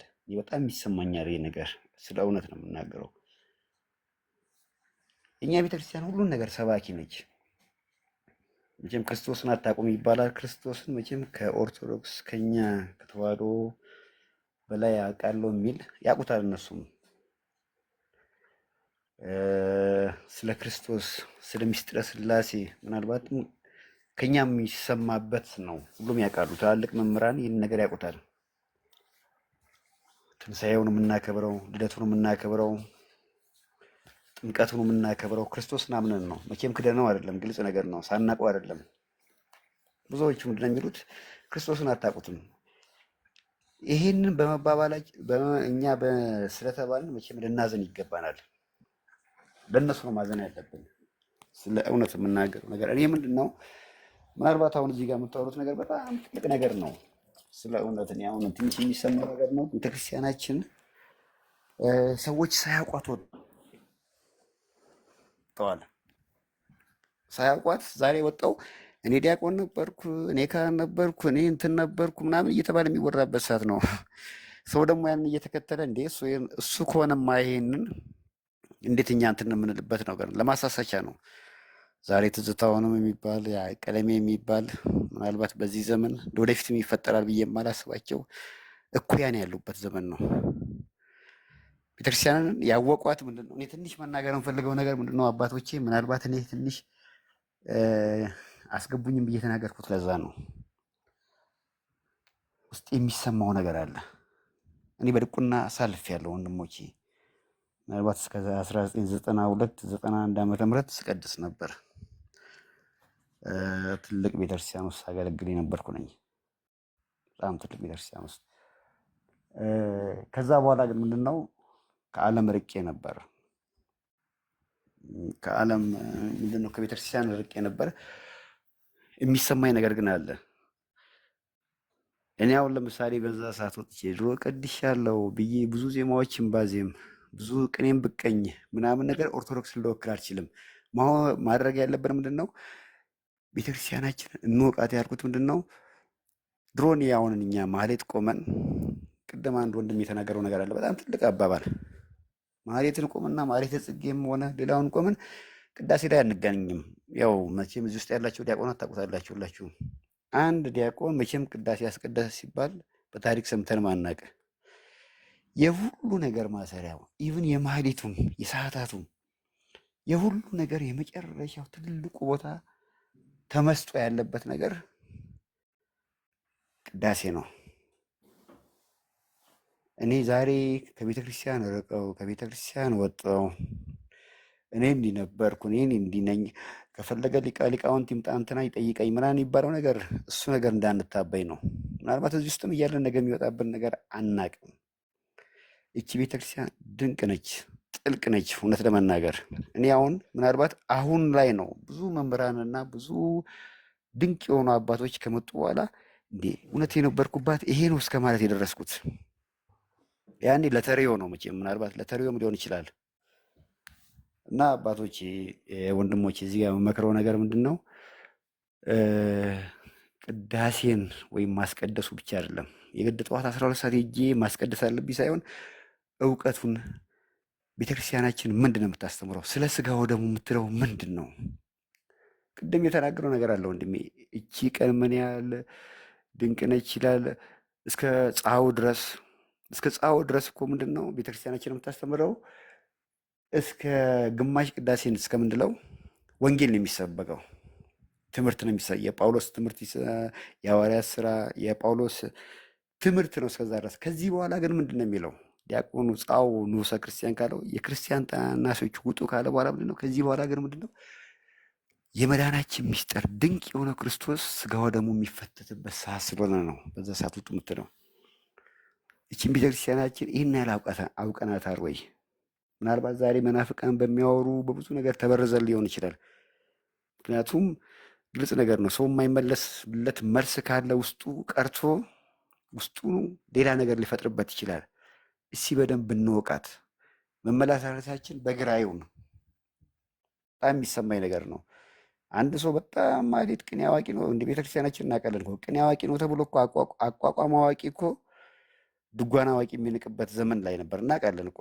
አይ በአሁን ሰዓታት ምን ይሰራል እንትን ካልሆነ ጾመ ድጓ ካልሆነ ይሄ ነገር ነው። አባቶቻችን ትምህርትን መማር አለባቸው። ዜማውን አውቅተዋል፣ ትምህርቱን አልተማሩም። ለዚህ ነው ዛሬ ማንም ተራ ሰዎች ሚዲያ ላይ ወጣው ሲጠየቁ እንኳን ሰምተናል መልስ የሚያቅታቸው። ምናልባት በቤተክርስቲያን አኩርፈው የወጡ ሰዎች አሉ። ምንም እውነቱን ያውቁታል እኮ እውነተኛ መንገድ እንደሆኑ በእርግጠኝነትም ነግራቸው እንዲህ ሚዲያ ላይ የሚታዩት ቤተክርስቲያንን የሚሰድቡት እንዲህ ነው ቤተክርስቲያን ክርስቶስን አታውቅም ምናምን የሚሉት እኮ ያውቁታል እኮ እውነቱን። ግን ምድራዊ ነገር ይዘዋቸው ነው ሆይ ሆይ ባይ የሚላቸው ብዙ ሰዎች አሉ። ቃሉን ሳያውቁት ይህ በቃ እንትን ነው። አንድ ነገርን አይቶ የሚከተል ትውልድ የበዛበት ዘመን ላይ ስለሆን ነው።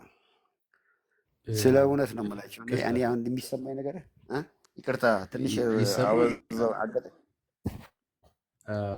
አይ በጣም የሚገርም ትምህርት እየተማርን ስለነበረ ትምህርት ደግሞ ድንቁርናን ስለሚገልጥ ጨለማን ስለሚያሸንፍ ጥሩ ነው እና በቃ ያው ሀሳብ አንዳንድ በቅዳሴ አሁን በተነሳው ትምህርት ላይ ጥያቄም ካለ ለማብራሪያ እንዲመች እና እንደዛ ቢሆን መልካም መሰለኝ። መምህር በረከት በጣም ይቅርታ። ልክ ነው። እኔም ሚውት አድርጌ እያወራሁ ነበረ። ወንድማችን ያው ከብሶት ከመቆርቆር ነው ያነሳቸው። አንዳንድ ነገሮች ቀጥታ አይወሰዱም። ብዙ አባቶች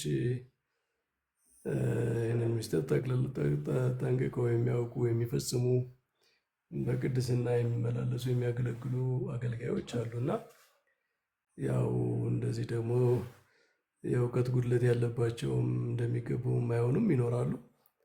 ያው እንግዲህ ሁሉም ቤተክርስቲያን ውስጥ መቼም በየአይነቱ ሰው አለ እና ያው ጠቅለል አድርገን ሁሉንም በአንድ እንዳንመደብ መጠንቀቅ ይኖርብናል። ብዙ አባቶች አሉ። የኛ አባቶች እኮ ደግሞ እንደውም ስርዓት አምልኮ ለመፈጸምማ ቀንም ሌትም ነው የሚደክሙት። ከዚያ ላይ ደግሞ በደንብ ማስተዋል እውቀት የጎደላቸው ካሉ ይጨመር ያላቸው መምህራን አሉ። ግን ቤተክርስቲያን እንግዲህ ከግራኝ አህመድ ዘመን በኋላ ክህነት ላይ አንዳንድ ችግሮች አሉ። እንደምታውቁት በሚገባው ተምሮ መሰጠት ያው በችግር ምክንያት የመጣ ልማድ አለ። እሱን ወደፊት እንደ እግዚአብሔር ፈቃድ የሚስተካከል ነው ብለን ነው ተስፋ የምናደርገው። ቃልህ ተሰማልን ወንድማችን ስለ ሀሳብህ። ያው ያንተን ከመቆርቆር ከቅናት ነው የምንረዳው፣ ከሌላ ነገር አይደለም። ብርሃን ብርሃን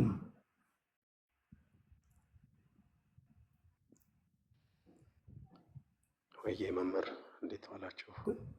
እግዚአብሔር ይመስገን። ብርሃን መምህር ነህ አይደለ? የቤተክርስቲያን ምን አሁንማ ቆየሁ እኮ ከወጣሁኝ። እንደሆነ አንጠለጠልኩ ብዬ ነው። እሱን ግን አይ ችግር የለውም ችግር የለውም። እየተከታተልከው ነበረ መግቢያችንን ትምህርቱን? ወደ መጨረሻው አካባቢ ነው ታላቁ ሲያወሩ ሰምቼ በጣም ደስ ብሎ የገብቼ ነበረ። የተወሰነች ምሰራት ነበር ወጥቼ ተመልሼ አሁን ነው የገባሁኝ። እውነት ነው። ምን ቅዳሴው ጌታችን በመድኃኒታችን ኢየሱስ ክርስቶስን የሚያመሰግንበት ነው። አጠቃላይ ሁሉ ጥያቄ አለው እሱ እና እንደዚህ ትውልዱ ማወቁ ጥሩ ነው። እኔም ወደ ቤቴ ከተመለሱ ቆይቻለሁና ትውልድ ይተርፍበታል።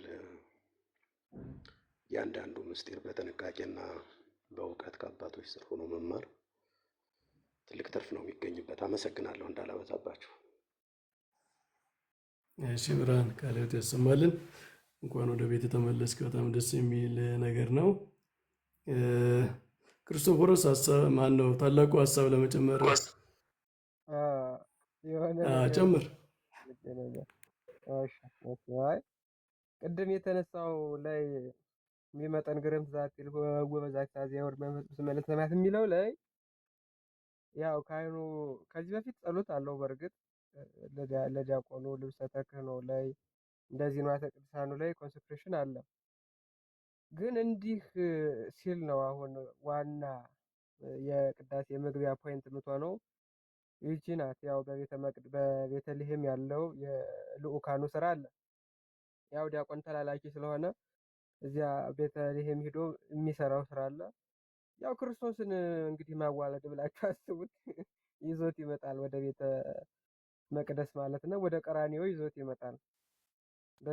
በቤተልሔም ልደቱ በቀራኒዮ ስቅለቱ ስለሆነ እነዛ ሁሉ ልኡካኑ የሚመጡት ከቤተልሔም ወደ ቀራኒዮ ነው። አሁን መወለዱ የሚታወጅባት ሰዓት ናት ያቺ የሚመጠን ግርምት ዛቲ ዕለት ወበዛቲ ሰዓት ዘይወርድ መንፈስ ቅዱስ መልዕልተ ሰማያት። በዚች እንግዲህ መንፈስ ቅዱስ የሚወርድበት ይህች ዕለት ምንኛ የምታስፈራ ናት ብሎ ከዚህ በኋላ ያ ሁሉ ጊዜ ከዛ በኋላ የሚቀጥለው የቅዳሴው ስርዓት ማለት ነው ከምድራዊ ሰዓት የወጣ ነው ማለት ይሄ ክሮኖስ የሚባል ጊዜ አለ። ክሮኖስ ከሚባለው ጊዜ የወጣ ነው። የወጣ ስለሆነ ቅዳሴው ሰኞ ዕለትም ይቀደስ፣ ማክሰኞም ይቀደስ፣ ረቡዕም ይቀደስ፣ ሐሙስም ይቀደስ፣ ቅዳሜም ይቀደስ፣ እሁድም ይቀደስ፣ ዓርብ ነው የሚሆነው ዕለቱ። ቀራኒዮ ነው የሚሆነው። ቤተልሔሙ እንግዲህ ቤተልሔም ነው እንዳልነው ጌታ እየተወለደበት ማለት ነው። ቤተክርስቲያኑ ግን ቀራኒዮ ነው የሚሆነው።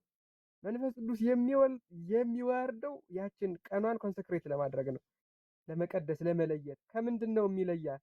ከሰኞነት ይለያታል፣ ከማክሰኞነት ይለያታል፣ ከሮብ፣ ከሐሙስ፣ ከቅዳሜ፣ ከእሁድነት ይለያትና ዓርብ ትሆናለች። ቅዳሴው ምንም ቀን ይቀደስ ዓርብ ነው የሚሆነው። ይሄ ከክሮኖስ ጊዜ ተወጥቶ ካይሮስ የሚባለው ጊዜ ላይ ይቀዳል። ልክ እዛ ላይ ተሄደ ማለት ልክ እንደ ታይም ትራቭል ብላችሁ አስቡትና ክርስቶስ ተሰቅሎ ወዳለበት ወደ ቀራንዮ ነው የምንጓዘው ማለት ነው። ክርስቶስ ተሰቅሎበት ወደ ነበረ ወደ ቀራንዮ ነው ጉዞ። ስጋው ደሙን ስንበላ እዛው ከመስቀል እየፈሰሰ እንዳለበት ነው። መስቀል ላይ እየፈሰሰ ባለበት ቅጽበት ነው ከካህኑ እጅ የምንቀበለው። መስቀል ላይ በተቆረሰበት ቅጽበት ነው ከካህኑ ከዲያቆኑ እጅ የምንቀበለው ማለት ነው። አያችሁ? እና ይሄ እንትኑ ምስጢሩ እንዴት አያስፈራም ራሱ። ከዛ ወጥተን ከምድራዊ ስርዓት ይሄ ክሮኖስ ከሚባለው ስርዓት ወጥተን ወደ ካይሮስ እንገባለን። ካህኑ እንደዛ ካለበት ቅጽበት ጀምሮ የቅዳሴ ሁሉ ነገር ከተዘጋጀበት ጀምሮ ቀኑ ይቀየራል። መንፈስ ቅዱስ ይወርዳል። ዓርብ ትሆናለች ያችን።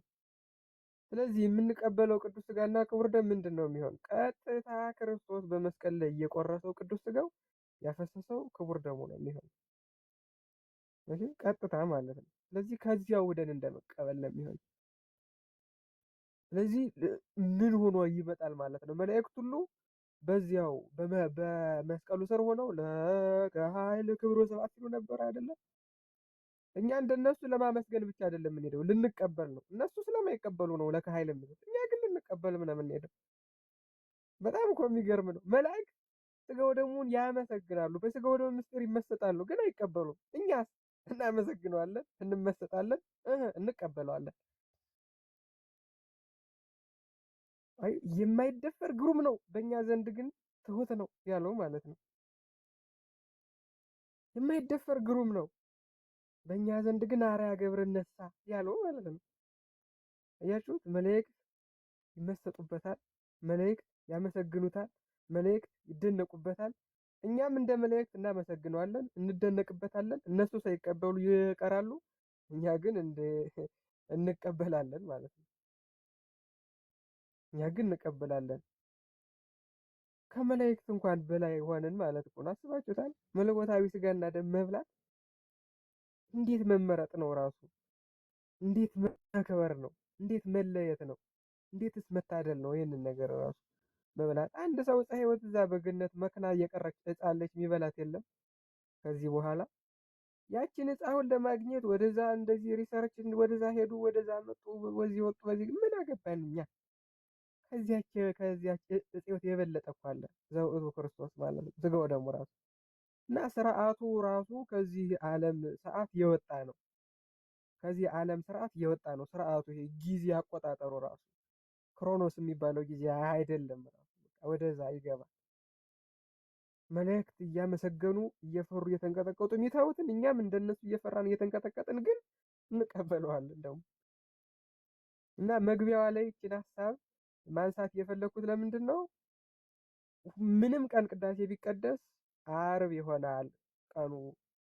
ወደ ዓርቡ ምስጢር ነው የምንሄደው፣ ከዓርቡ ምስጢር ነው የምንሳተፈው የሚለውን እንድናስብበት ብዬ ነው። ዝም ካላችሁኝ ደግሞ ብዙ ላወራ እችላለሁ። መምህር እግዚአብሔር ይስጥልኝ።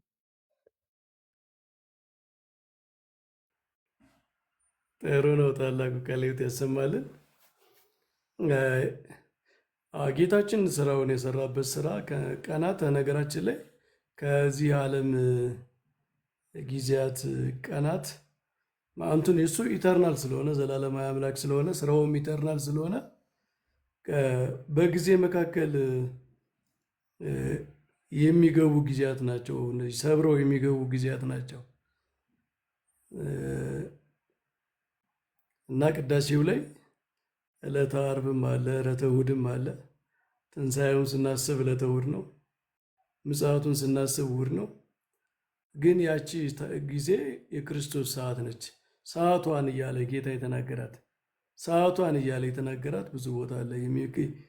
የሚሰቀልባት ሰዓት ሰዓቷ፣ የሚነሳበት ሰዓት፣ በዓለም ላይ የሚፈርድበት ሰዓት ሰዓቷን አታውቋትም እና እያለ የጌታ ሰዓት አለች እና ወደ እነዚያ ሰዓቶች በሚስጥር እንገባለን። እነሱ ጋር እንገናኛለን፣ ኤክስፔሪንስ እናደርጋለን። ግሩም ነው። ታላቁ ቃለ ሕይወት ያሰማልን። ያው በዋናነት የመስቀሉ ጉዳይ የክርስቶስ ሞቱ በሚታሰብበት ደግሞ ዕለተ ዓርብ ዕለተ ዓርብ ያው በቅዳሴያችን የገነነች ነች። እምርት ዕለት የተባለች የታወቀች የመዳን ቀን ዛሬ ነው ብሎ ኢሳይያስ የተናገረባት ቀን ነች። ብዙ እንደውም እኮ በዓላትም ራሱ ስታዩ ብዙ ጊዜ በዓላት የኛ መዝሙሮቻችን ዮም እያሉ ነው የሚዘምሩት አይደል? ዮም ፍስሐ ኮነ በእንተ ልደታ ለማርያም፣ ዮም ፍስሐ ኮነ በእንተ ልደቱ ለእግዚእነ፣ ዮም ፍስሐ ኮነ በእንተ ትንሣኤው፣ ቤዛ ኩሉ ዓለም ዮም ተወልደ። እቺ ዮም ምንድን ነች? ዛሬ ተወለደ ክርስቶስ፣ ዛሬ ተወለደ። ያለ መድኃኒት ዛሬ ተወለደ ስንል ዛሬ ነው እንደ የተወለደው? ከ2000 ዓመት ነው። ግን ከዚያ ምስጢር ስለምንካፈል እንደ እረኞች ሁነን እንደ መላእክት ሁነን ከዚያች ዕለት ስለምንሳተፍ ዮም እያለ እናመሰግናለን። እና ልክ ነው ታላቁ የጊዜ ጉዳይ በጣም ሳክሪድ የሆነ ጊዜ አለ በቅዳሴያችን ውስጥ። የምንገባበት መግባት አይደለም የምንለው። ቅዳሴ ገቡ ወደ ምንድን ነው የምገቡ? ወደዚህ ሳክሪድ ወደሆነው ታይም ሳክሪድ ወደሆነው ስፔስ ነው የምንገባው እና ወደ መላእክት ህብረት፣ ወደ ቅዱሳን ህብረት። ቅድም ታላቁ ያመጣው መጽሐፍ እንደሱ መጽሐፍ አደራ በውስጥ እንድትልክልኝ ታላቁ። እሺ፣ በጣም ደስ የሚል ነገር ነው ያለው። ቅዳሴያችንም ላይ ስለ ቅዱስ ቁርባን ጥቅም ሲናገር ምንድን ነው የሚለው? ለልቡና ለህይወት ለመድኃኒት ለስርየተ ኃጢአት ይላል። ለልቡና ይላል፣ ለማስተዋል ማለት ነው። ቅዱስ ቁርባን በአግባቡ የሚቀበል ሰው ልባቸውን ያሰፋላቸዋል እንዳለው ቅዱስ ቁርባን በትህትና ምንነቱን አውቆ በፍርሃት ደግሞ በልጅነት ፍርሃት፣ ይሄ ቅድም ታላቁ እንዳልኩ የባሪያ ፍርሃት አይደለም። እግዚአብሔርን ክፉ አድርጎ የሚያስብ ጨካኝ አድርጎ የሚያሳስብ ፍርሃት ሳይሆን እግዚአብሔር ቸር ነው፣ ግን አምላኬን አልደፋፈረውም መዘጋጀት አለብኝ በሚል በልጅነት ፍርሃት ለሚቀርብ ሰው ልቡናን ይሰጣል ይላል። ለልቡና ነው እና የክርስትናን ምስጢር በአግባቡ ለመረዳት ካሰባችሁ ከፈለጋችሁ ደግሞ መፈለግ ያለባችሁ የቅዱስ ቁርባን ምስጢር ያስፈልጋቸዋል።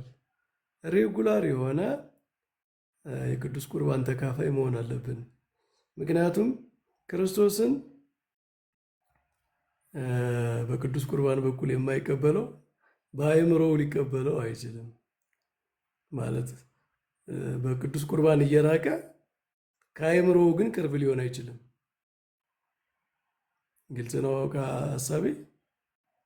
ወደ ቅዱስ ቁርባን በቀረብንበት ልክ ነው የክርስቶስን ምስጢር የመረዳት አቅማችንም አብሮ የሚጨምረው። ከእግዚአብሔር ነው የሚሰጠን። ያ ዝም ብሎ በሰው እውቀት የሚገኝ እውቀት አይደለም።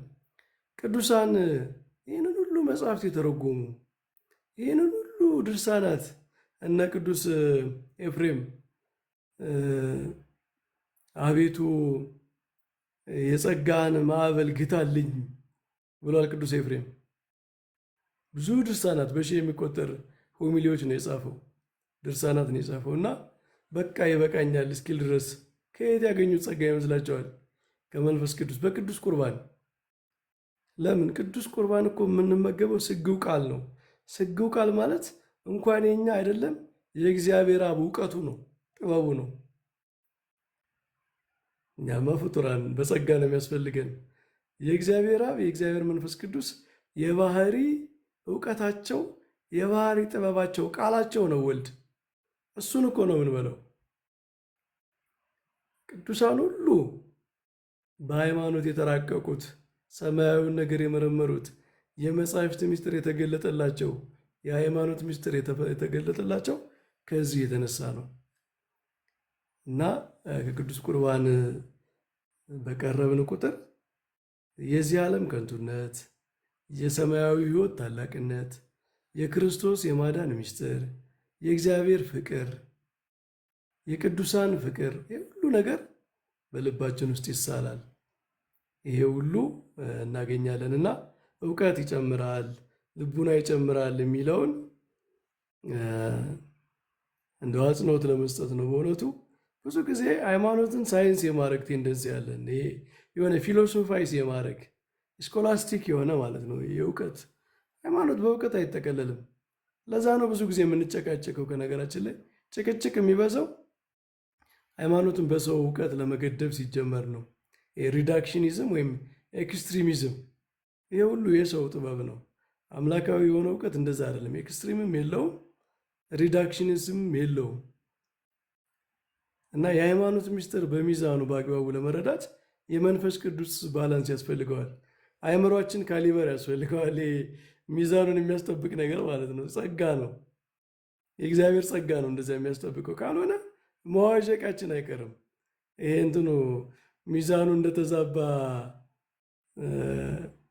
ሁነን አንዴ ወደ አንዱ መዋዠቃችን አይቀርም እና በምስጢራተ ቤተክርስቲያን በንስሐ በቅዱስ ቁርባን መኖር አእምሯችንን ስቴብል ያደርገዋል። አእምሯችንን ለእውቀት የተዘጋጀ ብሩህ፣ በጣም በመጨነቅ የምንረዳው ነገር በቀላሉ እንድንረዳው ከመንፈስ ቅዱስ ኃይል የተነሳ ማለት ነው። ልባችን ያሰፋልናል። ጠባብ የሆነውን ልብ ሰፊ ያደርገዋል። እና አባቶቻችን ቅዱሳን ሁሉ እግዚአብሔርን ያወቁት በዚህ መንገድ ነው። እና ከዚህ ሚስጥር አንራቅ። ወደፊት እንሄድበታለን። ታላቁ ቅድም ያነሳውን የቤተልሔሙን ጉዳይ ካህኑ ከቤተልሔም ሲወጣ የዓለምን ኃጢአት ያስወገደ እግዚአብሔር በግ ነው እያለ የዮሐንስን አዋጅ እያወጀ ነው ወደ ቤተ መቅደስ የሚገባው። ያንን ሁሉ የምን ምሳሌ ነው? ምን እየተደረገ ነው የሚለውን ሁሉ እንሄድበታለን እንደ እግዚአብሔር መልካም ፈቃድ። እንግዲህ ብናጠቃልል የሚሻል ይመስለኛል። ምን ይመስላችኋል?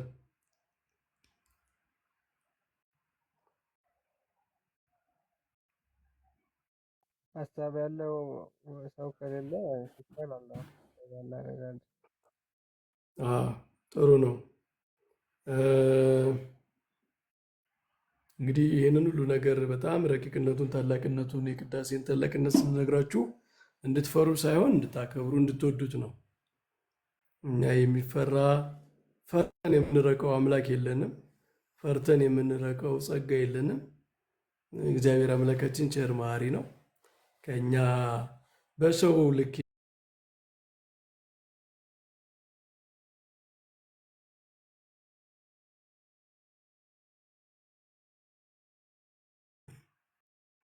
እና የሚጠበቅብንን የምንችለውን ነገር ነው። እሱን እያደረግን በምስጋና መቅረብ ነው፣ በአክብሮት መቅረብ ነው እንጂ ከስጋው ደግሞ መራቅ መፍትሄ አይደለም። ቀስ በቀስ ከጸጋ ያርቀናል። ከጸጋ ተራቁተን ከሃይማኖትም እንወጣለን። ስለዚህ መራቅ የለብንም። ይህንን ሁሉ ብናከብረው፣ ከፍ አድርገን ብንናገረው እንድንወደው እንድንሳበበት እንጂ እንድንርቅበት አይደለም። እንደዚህ አይነት መልእክት እንዳትይዙ። እንደውም የቅዱስ ቁርባን ዋናው የሚገባው ሰው ማለት እንደማይገባው የሚያምን ግን ያስፈልገኛል ብሎ የሚያምን የቅዱስ ቁርባን የተገባ ሰው አንዱ ከንስሐ በኋላ ምንድን ነው ብትሉኝ፣ የቅዱስ ቁርባን እንደማይገባው የሚያምን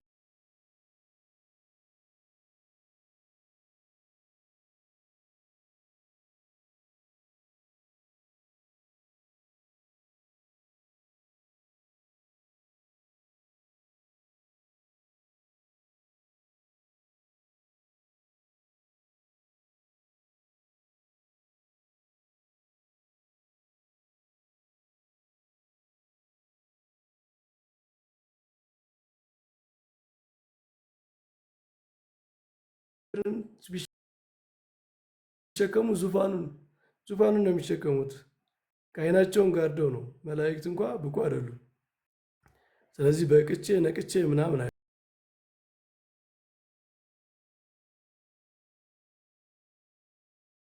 ይላል። የተቀደሰውን ለተቀደሰ ሰዎች ስጡ ሲል ዲያቆኑ፣ እኛ ምን ብለን ነው የምንመልሰው?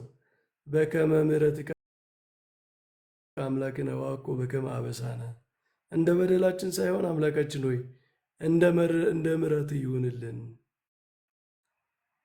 ወልድ ቅዱስ አሐዱ ውእቱ መንፈስ ቅዱስ እንላለን። ከአብ ከወልድ ከመንፈስ ቅዱስ ውጭ አብ ወልድ መንፈስ ቅዱስ ነው ቅዱስ። እኔ ቅዱሳት ለቅዱሳን የሚለውን አላሟላም።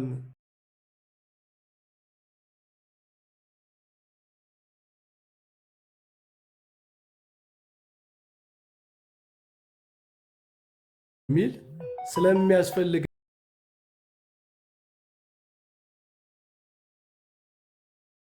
ስለዚህ ያስፈልገኛል ብሎ ያመነ መድኃኒቱን ከልቡ የፈለገ ሰው ባይገባውም የሚገባው ነው የሰው። ምክንያቱም ክርስቶስ የመጣው እንዲህ አይነቱን ሰው ለማዳን ስለሆነ መሸሽ መራቅ አይገባም። እንደ ማጠቃለያ ይሆናል። ጥሩ ጊዜ ነበረን። እንግዲህ እግዚአብሔር እንደፈቀደልን በየሳምንቱ መደበኛ በሆነ መንገድ ይችን ቅዳሴዋን እንገፋባታለን። ቲክቶክ በጣም አስቸጋሪ ነው፣ ቶክሲክ ነገር ነው እንደምታውቁት። እኔ ይህንን የቅዳሴ ትምህርት የጀመርኩ ምናልባት ቲክቶክ ላይ ብዙ የማልቆይ ከሆነ እንዳይቆረቁረኝ ብዬ ነው። በእውነት ስለ ቅዳሴ ማስተማር ይገባናል። በጣም ካነበብነው ካወቅነው ነገር ልናካፍለው ከሚገባ ነገር አንዱ ቅዳሴ ስለሆነ እንደው በተቻለ መጠን ይችን ነገር እንጨርሳታለን እስከ እግዚአብሔር ቢፈቅድልን። ስለነበረን ጊዜ የእግዚአብሔር ስም የተመሰገነ ይሁን። ክርስቶፎሮስ ግን ሀሳብ ሳይሰጥ ገብቶ ሊወጣ ነው። ክርስቶፎሮስ እንኳን ደህና መጣ። ሰላም ለእናንተ ይሁን። እንኳን ደህና ቆያችሁኝ መምህር። አይ በቅርብ ስለሆነ የገባሁት ችግር የለውም። ሁላችሁንም ሰላም ብያለሁ። ዲያቆን ታላቁ፣ ዘላለም፣ ቤተ ጳውሎስ፣ ጳዚዮን፣ አበባ፣ ባህር ላይ ስርም ያላችሁት ወንድሞች እንዴት ናችሁ? በጣም ምናልባት 30 ሰከንድ እንደዛ። የሚገርመው የዛሬ ሳምንት በፊት እዚህ አሁን እያዩት ነበር ኖትፓዴን እና ስልኬ ላይ የቅዳሴያችን ሚስጥር በሚል ለመጀመር ጫርጫር እያደረግኩ ነበረ። መምህራን እንደዚህ ጠርቶ ምናምን እና በሳምንቱ መጀመሩ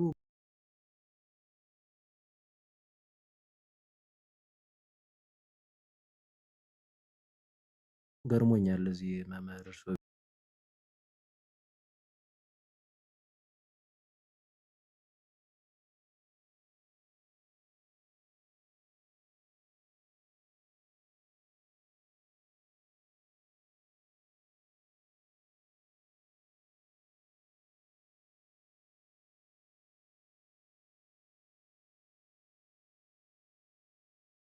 እንደ ቅምሻ መስጠት ከተቻለ ከዛ በኋላ ደግሞ ያለውን ተሰጥኦን ሁሉም የሚሳተፍ ይመስለኛል እና ቃለ ሕይወትን ያሰማልን። ብዙ ነገሮች እንዳነሳችሁ ተስፋ አደርጋለሁኝ። እኔ አሁን ቅርብ ጊዜ ስለሆነ የመጣሁ ሀሳብ ለመስጠት እቸገራለሁና ይዘጋ። ስላጠቃለሉት መምህር። እሺ ክርስቶፎሮስ ቃለ ሕይወት ያሰማልን። እስኪ በሳምንት አንድ ቀን አርብ አርብ እናድርገውና ወደፊት አይተን በሳምንት 2 ቀን ማድረግ ካለብን እናደርጋለን። በጣም እንዳይዛዛ ረዥም ጊዜ እንዳይሆን የኔታ መነን ገብዙልን እያሉ ነው። እንሞክራለን። እስኪ የማይችሉበት ሁኔታ ካልሆነ በጣም ደስ ይለናል። እሳቸው እንደውም ወደዚህ ወደ ቅዳሴው ወደ ቤተ ክርስቲያን የዚህ ስርዓተ አምልኮ መጽሐፍት ላይ ጥናትም ስለሚያደርጉ ያግዙናል። እስኪ እንሞክራለን። መምህራን ሁላችሁም እግዚአብሔር ያክብርልን። የተከታተላችሁን ያዳመጣችሁን ሁላችሁን እናመሰግናለን። በጸሎት ማን ይዝጋልን? ታላቁ በጸሎት ዝጋ። ብራናው አልኪያታለሁ ለማለት ነው። እሺ ደርሶኛል። በጸሎት ዝጋ። አቡነ አስፈል ኧረ የለም ነገር አይታው ማለት ነው። በልታዛል ዝም ብለህ የለም እኔ ቤት ውስጥም ጸሎት አላደርግም። እነሱ ናቸው ያው እንግዲህ የሚያደርጉት እንኳን ዲያቆናት መምህራን እያሉ ቀጥሎ ዲያቆን። በቃ እሺ ብርሃን አድርግልን። ብርሃን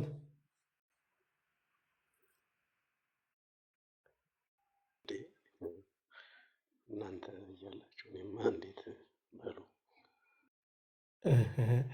እኛማ ያው ስላስተማር እንግዳ ደግሞ መከበር አለበት። ችግር የለም። ብርሃን በል አሳርግልን።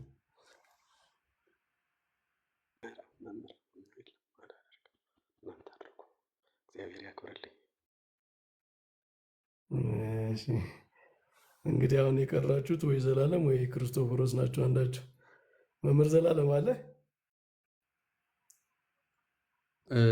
ልውረድ መምህር ልውረድ መሰለኝ። በቃ ከምትወርድማ ክርስቶፎሮስ ያደርጋል። ችግር የለም።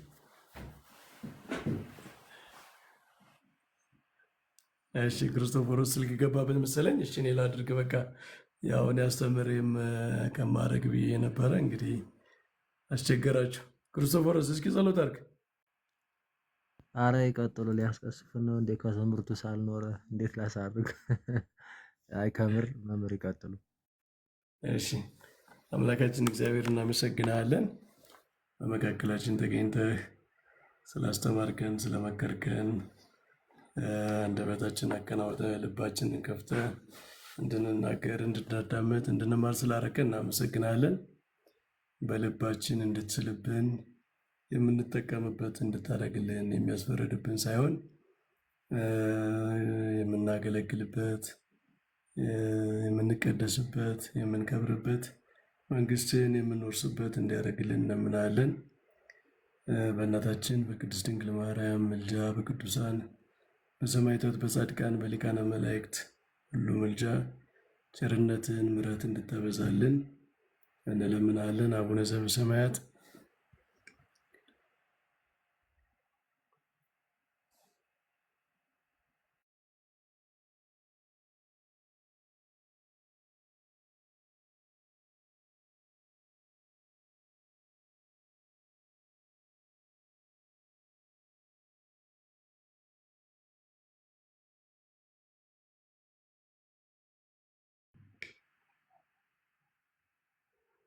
አነሳስቶ ያስጀመረን በሰላም ያስፈጸመን አምላካችን ስሙ የተመሰገነ ይሁን። ወስብሐት ለእግዚአብሔር። ሰላም ዋሉ፣ ሰላም እደሩ እንደየቦታችሁ። ሰላም